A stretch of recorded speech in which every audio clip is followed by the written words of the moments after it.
Then behavioral incidents, did I get into any verbal conflicts with people? Did I have a physical altercation with anybody? Boundary issues. Did I push a staff member's boundaries? Did I push another client's boundaries?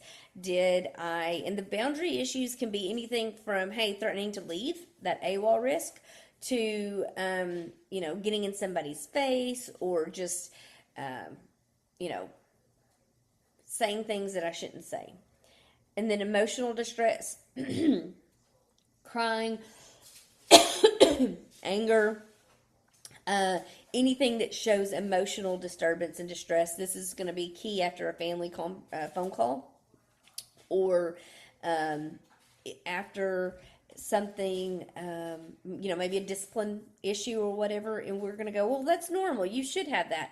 But it still needs to be articulated. Kate had a phone call with her son. After she got off the phone, she was tearful and stated that she missed him.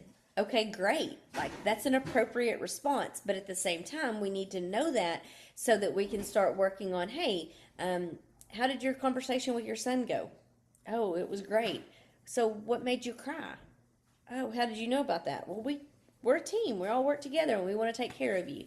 What made you cry about that? Oh, well, he told me that I was never going to change.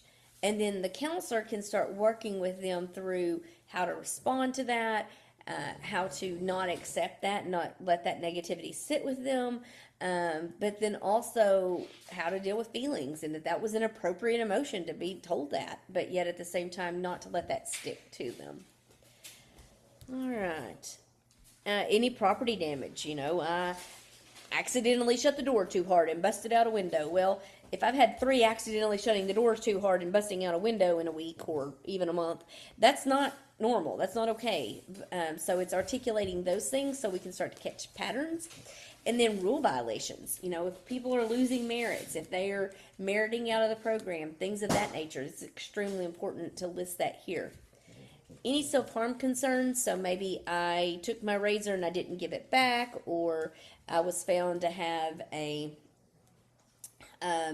maybe I was found to have a razor or a knife in my bag, or whatever. There's just different things that you can say here, but that will help you to articulate the self-harm.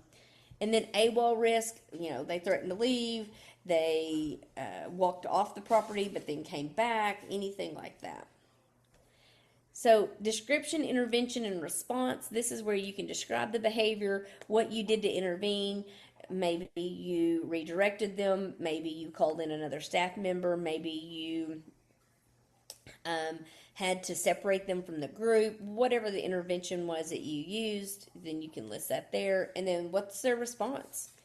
The description was, you redirected me because I was wanting to play Legos and the Legos were already being taken, and so you directed me toward Jenga.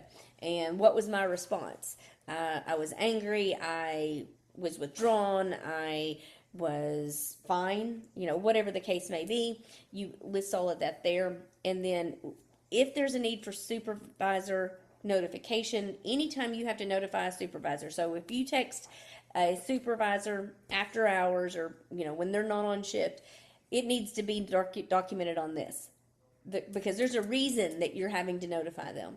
And the reason, what we're looking for, again, we're looking for patterns. We're looking for things that we can go upstream so that it's going to make everybody's life easier, better, higher quality, between you having to text that person at night, that person getting that text at night, but then also whatever caused it, because you don't just do that because, it's 9 o'clock at night and you want to tell Lisa good night tonight.